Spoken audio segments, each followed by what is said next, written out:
कर दिया।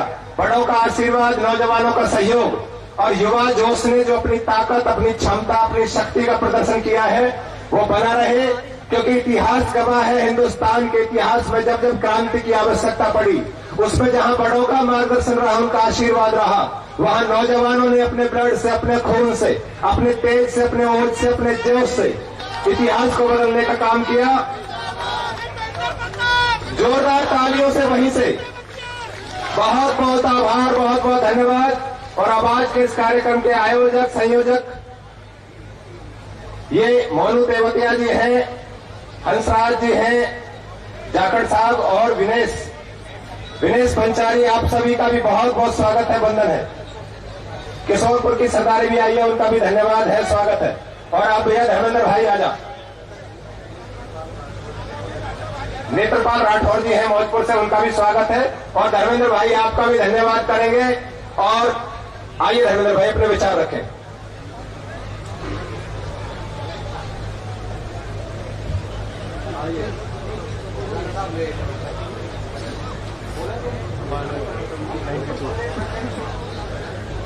दिनेश पंचारी और सौंद मेहर, आप आए, पूरी टीम के साथ, पूरी सरदारी के साथ आए हैं, आपका बहुत बहुत स्वागत। भाई जो तंबू छोटा पड़ जाए ना, तो कार्यक्रम को जबरदस्त सक्सेस मान लेना चाहिए। जोरदार तालियां सफल आयोजन के लिए। तंबू फाड़।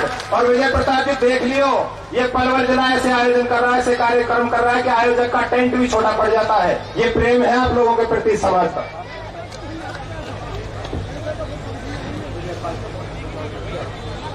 विजयपाल सरपंच जी वाल्मीकि समाज से हमारे बीच आए हैं। कांग्रेस के नेता और हमारे अजीज मित्र भाई नेत्रपाल अधाना जी हमारे बीच में पहुंचे हैं, उनका भी यहां पहुंचने पर स्वागत है।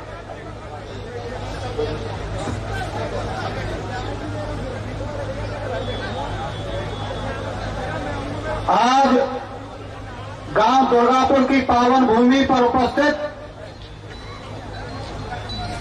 पूजनीय, वंदनीय, श्रद्धेय सरदारी के चरणों में नमन करते हुए मंच पर उपस्थित बाबूजी महेंद्र प्रताप, जो कि इंडिया गठबंधन के प्रत्याशी हैं, उनके सुपुत्र भाई विजय प्रताप जी, यहां पर उपस्थित सरदारी में शिरोमणि पंथ दादा कामा के वंशज बाबा करण नंबरदार जी, डागरपाल के प्रधान धर्मवीर डागर जी और मंच पर उपस्थित पूजनीय, वंदनीय, श्रद्धेय सरदारी।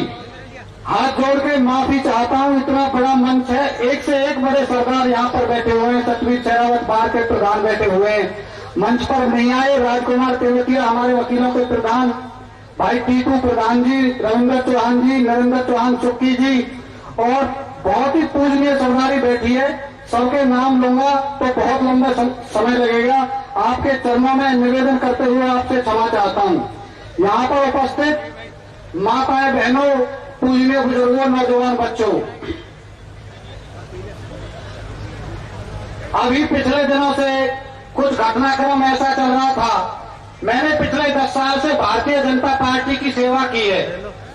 आप सबके सहयोग और आशीर्वाद से, आपसे विचार विमर्श करके मैंने बड़े बड़े कार्यक्रम, 12-12, 15-15 प्रकार की रैलियां, माननीय मुख्यमंत्री जी जब जन आशीर्वाद यात्रा में आए थे तो इससे भी 2-3 जनसैलाब वहां पे था। प्रदेश अध्यक्ष बराला जी आए थे, जब भी इससे भी ज्यादा सैलाब वहां पर था। जब कार्यकर्ता बनाने की बात आई, जब भारतीय जनता पार्टी दुनिया की सबसे बड़ी पार्टी बनी, तो उस समय मैंने आप सबके सहयोग से 1.25 लाख मैंने मेंबर उसमें जोड़े थे और मैं भी उसमें भागीदार था जब पार्टी दुनिया की सबसे बड़ी पार्टी बनी थी।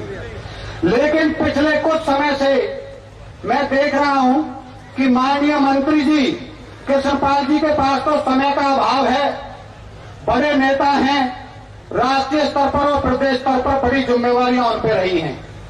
जो जिम्मेवारी उनको खुद उठानी चाहिए थी, वो जिम्मेवारी उन्होंने अपने रिश्तेदारों को, अपने पीए को दे दी। उन्होंने विधायकों के साथ, कार्यकर्ताओं के साथ, चाहे कोई जिला अध्यक्ष है, चाहे कोई आम कार्यकर्ता है, उन्होंने उनके साथ बदसलूकी करनी शुरू करी।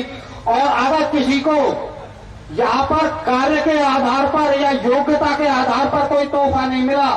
अगर किसी को तब से भी किसी को सुशोभित किया गया तो नरेंद्र पिदूरी जैसे जो उनके रिश्तेदार हैं, जिन्होंने उनकी सिफारिश कर दी, जिन्होंने उनकी चापलूसी कर दी, उन लोगों को उन्होंने बड़े बड़े पदों पे बैठा दिया। और आपके जैसे, हमारे जैसे बहुत ही मेहनती कार्यकर्ता आज भी जिसके वो योग्य हैं, उस प्रतिष्ठा के, उस मान के, सम्मान के लिए उसके संघर्ष कर रहे हैं। मैं माननीय केंद्रीय मंत्री जी का सम्मान करता हूं, बड़े नेता हैं, लेकिन जिस हिसाब से खासकर पलवल जिले में एक जो बंदरबाग उन्होंने की है, मैं उसकी घोर निंदा भी करता हूं। विधायक काम नहीं कर पा रहे हैं, हमारे हतीम से विधायक हैं, उनके ऊपर अपने रिश्तेदार नरेंद्र पिदूरी जी को बिता दिया है। आदरणीय सरदारों, आप सबसे कहना चाहता हूं, क्या आप सबने भाई विधायक हतीम को बनाया था, नहीं बनाया था? हाथ उठा के आप मेरी इसका समर्थन करिए। भाई हमने, आपने सभी को तो बनाया था, लेकिन अगले कहते हैं कि भाई मेरे को तो काम नहीं करना दिया जाता, मेरे ऊपर तो दबाव है। तो आज उस दबाव को खत्म करने का समय आया है। आपको मैं एक होटल की घटना अभी बताने जा रहा हूं। वहां पर एक गांव में, बड़ा गांव है, वहां पर एक कार्यक्रम में विधायक किरणपाल खटारा मंत्री जी को पिए, उनसे कहते हैं, उन्होंने कहा जी आप हमारे यहाँ कार्यक्रम करते हो, कम से कम पता तो होना चाहिए। जी आपको क्यों बताएं? वन की मैं विधायक हूं, आपके जैसे 360 विधायक घूमते हैं। इतना अपमान एक विधायक का आज मैं उनके लिए कहना चाहता हूं। वाल्मीकि समाज से जो विधायक हैं, मैं उनको नमन करते हुए उस समाज को नमन करता हूं जिसने उनका विरोध किया और उनको खरी खोटी सुनाई। आगे अब ये भारतीय जनता पार्टी जो हमारी लोकसभा में है, ये भारतीय जनता पार्टी ना होके एक विशेष व्यक्ति के हाथों पे चली हुई है, जहां पर उनकी कृपा, उनके रिश्तेदारों की कृपा जिस पे हो जाती है, वहां उस पद का बड़ा ओहदा उनको इस पार्टी में मिल जाता है। मेहनती कार्यकर्ता आज भी संघर्ष कर रहा है। आज पार्टी में सभी घुटन महसूस कर रहे हैं। मैं पार्टी के लोगों से जब भी कहता हूं तो बेचारों में हिम्मत नहीं है, बोल नहीं पाते जी, रहना तो यही पड़ेगा, बहुत समस्या है, सब नहीं बोल पाते। बड़ी हिम्मत करके अपने नफा नुकसान की परवाह ना करते हुए आज मैं आप सभी को जागरूक करने का प्रयास कर रहा हूं। आदरणीय सरदारों, यहाँ पर ज्यादातर जो संख्या है लोगों की, वो जोधपुर, रतिपुर, रायपुर, दुर्गापुर, भंगूरी, करसाडा, अहरवा, रजपुरा, इन गांवों के लोगों की उपस्थिति यहाँ पर है। यहां से एक रजवाया जाता है, भंगूरी रजवाया, इसका मंत्री जी ने उद्घाटन किया था और उसकी जो चौड़ाई थी, उसको उद्घाटन के समय वो बड़ा था जो रजवाहा था, लेकिन जब काम शुरू हुआ तो अधिकारियों ने छोटा रजवाया बनाना शुरू कर दिया। किसानों ने जब इसका विरोध किया और काम भी रुकवाया तो भी उसका कोई समाधान नहीं हुआ। उसके बाद हम चक्कर काट रहे हैं उसी दिन से, आज तक भंगूरी रजवाया बनके पूरा नहीं हुआ है। भाई विजय प्रताप जी, मेरा आपसे निवेदन है, देखिए सामूहिक काम है, मेरी कोई बहुत ज्यादा व्यक्तिगत मांग नहीं है आपसे, लेकिन जो भंगूरी रजवाया है, भगवान करे जनता जनार्दन के आशीर्वाद से अभी आने वाले 4 तारीख को जो परिणाम आएगा, बाबूजी महेंद्र प्रताप जी उसमें विजय होंगे और हमारे रजवाए को 15-20 गांव जो प्यासे मर रहे हैं, आपसे मैं आश्वासन चाहता हूं जनता जनार्दन के सामने, उसको जितनी उसकी चौड़ाई और लंबाई है उसके हिसाब से उसको अच्छी क्वालिटी से बनवाएं। आप देखोगे जहां से आप पलवल से आए हो, उधर हतीम से आए हो, सारे खेत खाली पड़े हुए हैं। सिर्फ इस भंगूरी रजवाए की वजह से ये खेत खाली पड़े हुए हैं, नहीं तो यहां भी और क्षेत्रों की तरह फसल लहला रही होती। तो मैं आपके संज्ञान में इस बात को लाना चाहता हूं, कृपया आप इसको ध्यान दें। आदरणीय साथियों, माननीय महेंद्र प्रताप जी का हाथ मजबूत करने के लिए, उनको विजय बनाने के लिए अभी पिछले 3-4 रोज पहले हम 200-250 साथी जो मुझसे विशेष प्रेम करते हैं, प्रेम तो आप भी सब करते हो, लेकिन 1-2 घंटा के नोटिस पर सबको नहीं बुलाया जा सकता। आपसे फोन पे विचार विमर्श किया, साथियों से आमने सामने बैठ के विचार विमर्श किया, सबने एक तरफा यही कहा कि भाई चुनाव में बाबूजी महेंद्र प्रताप जी जो कि इंडिया गठबंधन के प्रत्याशी हैं उनको जिताना है, और जो भारतीय जनता पार्टी के प्रत्याशी श्री कृष्णपाल गुर्जर जी हैं उनका विरोध करना है। आप सबकी बात का मान रखते हुए आनंद फानन में कल कांग्रेस पार्टी ज्वाइन की माननीय पूर्व मुख्यमंत्री नेता प्रतिपक्ष श्री भूपेंद्र हुड्डा और कांग्रेस पार्टी के प्रदेश अध्यक्ष श्री उदय भान जी ने मुझे पार्टी का पटका पहनाकर पार्टी की सदस्यता दिलाई। मैं आप सभी को आशा और विश्वास दिलाता हूं कि आगे जो भी जिम्मेवारी मुझे आप सौंपोगे, आपकी जो भी बातें, मांग, आपकी जो भी भावनाएं होगी, मैं पार्टी के बड़े अधिकारियों तक पहुंचाने का प्रयास करूंगा और आपकी मांगों को मनवाने का पूरा प्रयास करूंगा। आदरणीय साथियों, बहुत से नेता कुछ दिन पहले बहुत बड़ी बड़ी बातें कर रहे थे, लेकिन सरकार के दबाव में और धन के दबाव में आज उनमें से बहुत से नेता चुप बैठे हुए हैं। मेरे ऊपर भी पद का भी था, लालच दिया गया था, और भी जो राजनीति में जो भी लालच दिए जा सकते हैं वो भी कहे थे, लेकिन आप सबकी भावनाओं का मान करते हुए और अपने आत्मसम्मान की रक्षा करते हुए आज मैं आपके बीच कांग्रेस पार्टी का सदस्य, एक कार्यकर्ता की हैसियत से आपके बीच में खड़ा हूं और आपसे अनुरोध करता हूं कि बाबूजी महेंद्र प्रताप जी को बहुत वोटों से जिताकर आप यहां से भेजिए। अभी आपसे एक बात कही जा रही है, भाजपा के नेता और कार्यकर्ता कह रहे हैं कि भाई सेंटर में तो मोदी जी की सरकार आएगी। जब सरकार इनकी आ रही है तो आप इन्हीं को क्यों नहीं बनाते? देखिए, ना तो अब 400 पार का जो जुमला था वो लोग कहीं दिखाई दे रहे हैं।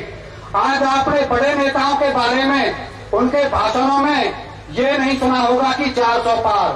और आप फरीदाबाद लोकसभा की अगर बात करें तो जो 10 लाख से जीतने का दावा कर रहे थे, आज की तारीख में उनको 1 लाख वोट से जीतने का दावा भी वो नहीं कर पा रहे हैं, क्योंकि जनता की भावना और कैंडिडेट का विरोध वो भारी पड़ रहा है।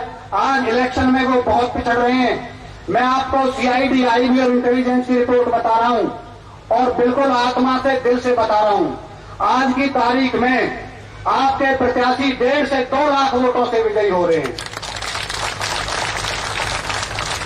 जनता की भावना और जितनी टिकट लेट डिक्लेयर हुई है उसके लिए बाबूजी विजय भाई बहुत मेहनत कर रहे हैं, और दूसरी पार्टी के जो कैंडिडेट और नेता हैं, कार्यकर्ता हैं, वो जबरदस्ती सरपंचों, जिला परिषदों और पार्षदों पर दबाव बनाकर उन पर कार्यक्रम करवा रहे हैं। और यहाँ 500 से 1000 आदमी इलाके के पंच, सरदार, सम्मानित सरदारी बाबूजी महेंद्र प्रताप जी के निवास पर फरीदाबाद जाकर उनको सहयोग और समर्थन के लिए कह के आ रहे हैं। तो ये जनता जनार्दन की आवाज का असर है। मैं आपसे ये भी कहना चाहता हूं, आने वाले 2-3 दिन जो इलेक्शन से पहले होते हैं, जो कि लोग कह रहे हैं कि हम इलेक्शन बदल देंगे, नेताओं को धन दिया जाएगा, सरपंचों को धन दिया जाएगा, कार्यकर्ताओं को धन दिया जाएगा। जिनका जमीर होगा, जो अपने आत्मसम्मान को बेचकर किसी दूसरे का समर्थन करेंगे, भगवान उनको भी देखेगा, जनता भी उनको देखेगी। मैं आपके चरणों में निवेदन करते हुए कहता हूं, आपके अपने आत्मसम्मान की रक्षा करते हुए आपको न केवल अपनी वोट देनी है, बल्कि अपने दोस्तों से, रिश्तेदारों से सबको फोन करके कहना है, और टोली बनाकर अगर कहीं जाना पड़े तो भी आपको वोट के लिए अपील करनी है कि आने वाली 25 तारीख को पंजे के निशान पर बाबूजी महेंद्र प्रताप जी जो प्रत्याशी हैं, 4था नंबर पर उनका निशान आने वाला है। आप उनके इसके निशान पर वोट देकर इनको विजयी बनाएं। और पार्टी, जो भारतीय जनता पार्टी के और जो कार्यकर्ता और विधायक हैं, मैं आपसे भी अपील करना चाहता हूं, आप 4.5 साल में आपने जो घुटन महसूस की है, अगर आप अपनी आजादी चाहते हो तो आपको एक रास्ता मैं बता देता हूं, आप अपने प्रत्याशी के साथ रहिए और वोट बाबूजी महेंद्र प्रताप जी के हक में डलवा दीजिए। वैसे तो ये आने वाली जो सरकार है 4 महीने चल नहीं पाएगी, क्योंकि अल्पमत की सरकार है, लेकिन अगर सरकार 4 महीने चल गई तो आपको बड़ा आनंद आएगा, क्योंकि आपके ऊपर जो दबाव है वो दबाव खत्म हो जाएगा और 4 महीने आपको लोगों को काम करने का सुअवसर मिलेगा।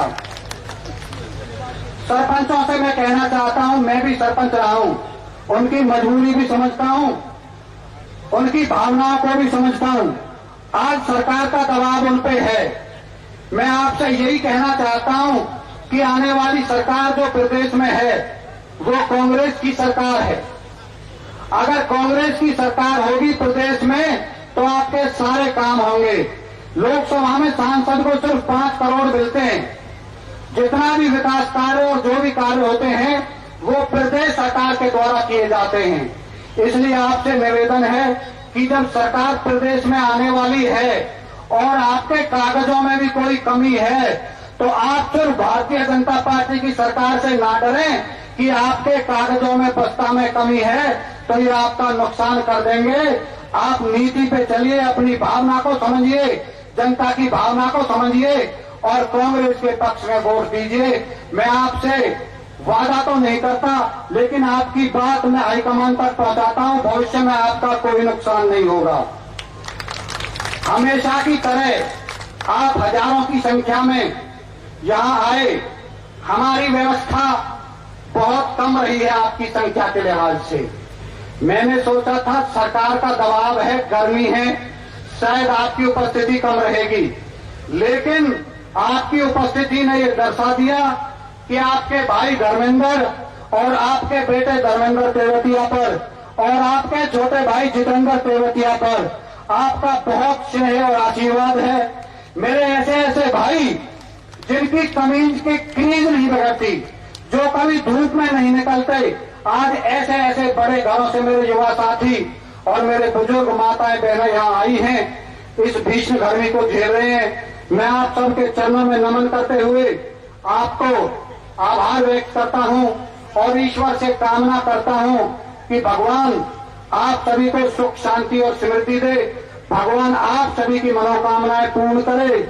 मंच पर उपस्थित श्रद्धाधारी आप सभी के चरणों में नमन करते हुए और जनता जनार्दन के चरणों में नमन करते हुए मैं अपने शब्दों को विराम देता हूं। बहुत गर्मी है, आपने इतना समय दिया उसके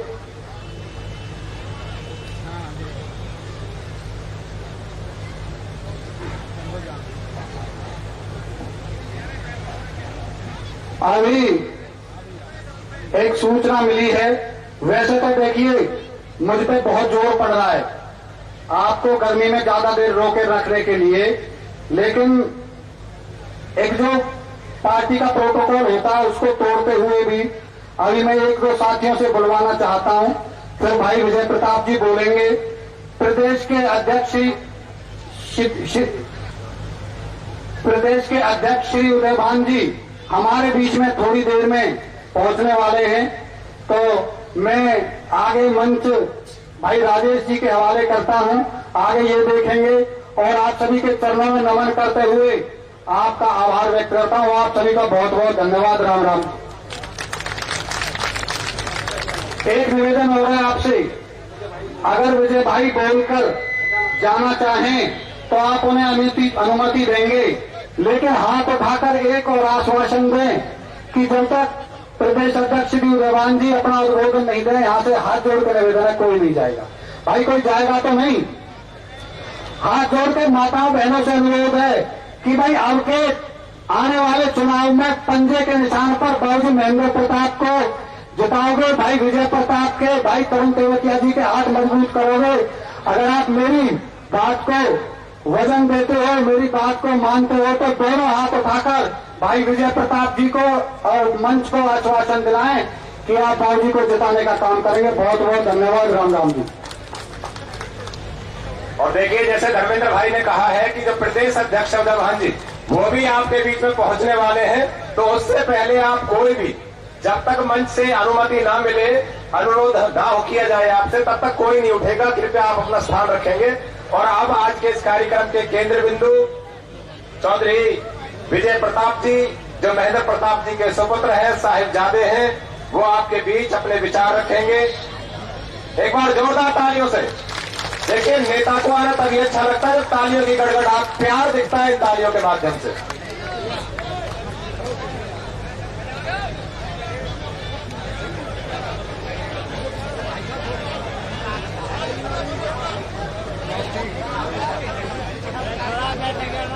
मंच पर उपस्थित हमारे इलाके की बहुत ही आदरणीय सरदारी हमारे रावतपाल के सरदार करण सिंह नंबरदार जी भी विराजमान है। हमारे डागरपाल के प्रधान चौधरी धर्मवीर जी विराजमान है। इस मंच पर हमारे इलाके की तमाम सरदारी जो बहुत ही आदरणीय विराजमान है। आदरणीय सम्मानित जन, मुझे आदेश हुआ है कि नामों की फेहरिस्त बहुत लंबी हो जाएगी। हमारे सहरावत पाल, कुंडू पाल, चौहान पाल, तेवतिया पाल, सभी पालों की हमारी सरदारी आज यह मंच पर मौजूद है। और ऐसा बहुत कम देखने को मिलता है कि एक ही मंच पर इतनी बड़ी संख्या में, जैसे कहते हैं, एक गुलदस्ता बहुत शानदार खिला हो, इस तरह से हमारी सरदारी आज खिली बैठी। यहाँ पर उपस्थित मेरे सभी आदरणीय बड़े बुजुर्ग, हमारी माताएं, बहनें, प्यारे साथियों, प्यारे बच्चों, आज इस विशाल कार्यक्रम के आयोजक मेरे छोटे भाई धर्मेंद्र तेवतिया और मेरे साथ आए हुए मेरे लाडले भाई तरुण तेवतिया जी, आप सभी का मैं तहे दिल से शुक्रिया अदा करता हूं कि मेरी अपील करने से पहले ही आप सभी ने दोनों हाथ उठा के इंडिया गठबंधन कांग्रेस के प्रत्याशी चौधरी महेंद्र प्रताप जी को अपना समर्थन और आशीर्वाद दिया। इसके लिए मैं तहे दिल से आपका आभारी हूं। आपको ये यकीन दिलाना चाहता हूं कि हमारा आपका जो संबंध भाईचारे का है, ये कोई नया नहीं है। मुलाकात चाहे कम रही हो, या हमारे पुराने सरदार बैठे हैं सारे, मेरे दादाजी चौधरी नेतराम जी जब फरीदाबाद जिला नहीं था, गुड़गांव हुआ करता था, और पंजाब हुआ करता था, हरियाणा भी नहीं बना था। फरीदाबाद, पलवल, मेवात, गुड़गांवा, नारनौल और रेवाड़ी, ये सब मिला के एक जिला होता था गुड़गांवा। उसके पहले चेयरमैन मेरे दादाजी थे। पुराने बड़े बुजुर्ग हमारे रावतपाल के और डागरपाल के हमारे प्रधान जी ने बताया कि हमारे दादाजी का सन 60 के आसपास से इस इलाके से बहुत नजदीकी से आता है। तो बेशक अब बीच में मुलाकात हमारी इतनी नहीं रही, लेकिन हमारा आपका भाईचारा आज का नहीं, 3 पीढ़ियों का है। और उसी के बिना पे मैं आपसे वायदा करता हूं कि जो आपने ये सम्मान रूपी पगड़ी हमें पहनाई है, इसका सम्मान, इलाके का सम्मान हमेशा कायम रहेगा। राजनीति एक अलग चीज है, लेकिन हमारा सम्मान और आपका भाईचारा जो सम्मान है, हमेशा कायम रहेगा। देखिए, इलाके ने बड़े लाड़ से, बड़े उम्मीद के साथ 2014 में कृष्णपाल गुर्जर जी को सांसद बनाया, और इलाके की खुशकिस्मती ये निकली कि जिस व्यक्ति को आपने सांसद बनाया, केंद्र में वो मंत्री बन गए।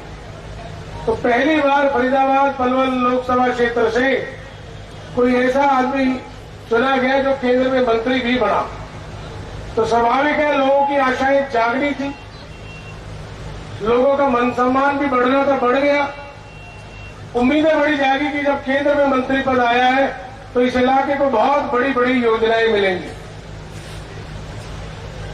अस्पताल मिलेंगे, कॉलेज मिलेंगे, स्टेडियम मिलेंगे, यूनिवर्सिटी मिलेगी, नए नए स्कूल मिलेंगे। लेकिन अफसोस, इस इलाके को मिला क्या? ये कोई चीजें नहीं मिली। 10 साल में कृष्णपाल गुर्जर जी क्या ये बता सकते हैं? कम मौका नहीं होता 10 साल। जो पहली क्लास का बच्चा है वो 10वीं में पहुंच गया। 11-12 साल का जो बच्चा उस समय था, आज उसको वोट डालने का अधिकार है। क्या उस बच्चे को ये बता सकते हैं कृष्णपाल जी कि 10 साल की मेरी ये उपलब्धि है? एक उपलब्धि गिनाए। बहुत जोश से इन्होंने वायदा किया था कि पलवल से अब तक मेट्रो लेके आएंगे। बल्लभगढ़ तक तो कांग्रेस ले आई थी और गुड़गांव तक भी लेके जाएंगे। अगर ये बन जाती तो आज हमारा इलाका फरियाद और गुड़गांव से मेट्रो से जुड़ जाता। इसका अर्थ जानते हैं, मेट्रो से जुड़ना मतलब तरक्की की स्पीड बहुत तेजी से बढ़नी। अभी तक पुल पूरे नहीं हुए, मेट्रो से तो क्या जुड़ेंगे। कोरोना में 30-35 बता रहे शटल चलती थी, वो भी बंद हो गई है यहां से। उसके अलावा जो रोड नेशनल हाईवे पर टोल और लगवा दिया एक नया गजपुरी। आपको जाना है तो टोल भरना पड़ेगा। शादी ब्याह में अगर कोई आएगा जाएगा तो एक कन्यादान उस टोल के लिए भी चाहिए सबको। तो ये टोल लगाना तो बदरपुर का टोल हटाओ। नियम है कि एक टोल रहेगा 60 किलोमीटर में। इस फरीदाबाद पलवल जिले में 5 टोल है। 60 किलोमीटर के दायरे में केवल एक टोल हो सकता है। इतनी बेगारी इलाके की। और अब जहां चले जाओ वहां एक ही बात आती है कि मंत्री जी ने अपने यार दोस्त रिश्तेदार ऐसे छोड़े हुए हैं। भाई धर्मेंद्र जी ने भी बताया कि किस तरह से इलाके की सरदारी जनप्रतिनिधियों का अपमान हो रहा है। काम तो हुआ नहीं, नौकरियां मिली नहीं। लोग यहां से 2-2 घंटे गाड़ी करके जाते हैं, वहां इंतजार करें और उनसे ये कह दिया जाए मेरे पीए से मिलो। मैंने आज तक ऐसा राजनीति में नहीं न देखा न सुना। हमारे घर में तो ये परंपरा नहीं है, लेकिन मैंने कहीं और भी नहीं सुनी है। जो भी आदमी राजनीति में है, चाहे वो किसी भी पार्टी का है, उसके घर में आहुति होती है भाई। लेकिन आहुति भी बंद। ऊपर से आप देखिए, कोई कम पैसा इस जिले के लिए नहीं आया है। कभी आप सोच रहे हो अकेले 20,000 करोड़ तो नगर निगम फरीदाबाद का था और 10-12 हजार करोड़ विभिन्न डिपार्टमेंट से और आया है। 30-32 हजार करोड़ जिस लोकसभा क्षेत्र में आया हो, उस लोकसभा क्षेत्र की बदहाली देखिए आज। कभी हम दिल्ली, एनसीआर, हरियाणा में नंबर 1 होते थे, आज पड़ोस के जिले नोएडा, ग्रेटर नोएडा, ये सब हमसे कितने आगे हैं। अब तो जेवर भी हमसे आगे जा रहा है, जिससे हम 10 गुना आगे थे। इतनी शर्म की बात है ये कि ऐसा प्रतिनिधि जिसको इतनी ताकत मिली, उसने इलाके के लिए कुछ नहीं सोचा। बहुत लंबा समय हो गया। मैं जानता हूं आप बदलना चाहते हैं। लोगों में जो आक्रोश है, इतनी गर्मी में हमारी माताएं बहनें, हमारे बड़े बुजुर्ग बैठे हैं, ये कोई कम बड़ी बात नहीं है। आजकल तो लोग एसी में भी बुला ले तो भी नहीं बैठते। ये आपके दिल का आशीर्वाद और आपकी मजबूत सोच है। मैं तो इस धरती को नमन करता हूं कि जो राजनीतिक मजबूती इस धरती में है वो हर जगह नहीं है। आप अपने लाड़ प्यार भी खोल के दिखाते हो और विरोध भी खोल के करते हो जबरदस्त। ये खूबी है इस इलाके की और मैं समझता हूं यही होना चाहिए। ये जो ताकत आपने दिखाई है और आपने अपने मन से, अपने निर्देश से भाई धर्मेंद्र तेवतिया जैसा छोटा भाई मुझे सहयोगी के रूप में दिया है, इसके लिए भी मैं आप सभी का आभार व्यक्त करता हूं। उनके इस कदम की भी सराहना करता हूं कि उन्होंने जनहित में कि लोगों के काम नहीं हुए, लोगों का सम्मान नहीं हुआ। अब भविष्य कांग्रेस के साथ है। आने वाले समय में 4 महीने की बात है, हरियाणा में भी कांग्रेस की सरकार बनेगी। चौधरी भूपेंद्र सिंह हुड्डा तीसरी बार हरियाणा के मुख्यमंत्री बनेंगे और इस इलाके का जैसे पहले उनके दौर में विकास हुआ था, वो दौर दोबारा देखने को मिलेगा इलाके। आपने एक मांग कही रजवाड़ी की, जो इस इलाके के 15-20 गांवों को लाभान्वित करती है। तो धर्मेंद्र भाई, आपको और सारी सरदारी को मैं वायदा करता हूं, ये मांग तो जरूर पूरी होगी, लेकिन अब इससे भी बहुत कुछ ज्यादा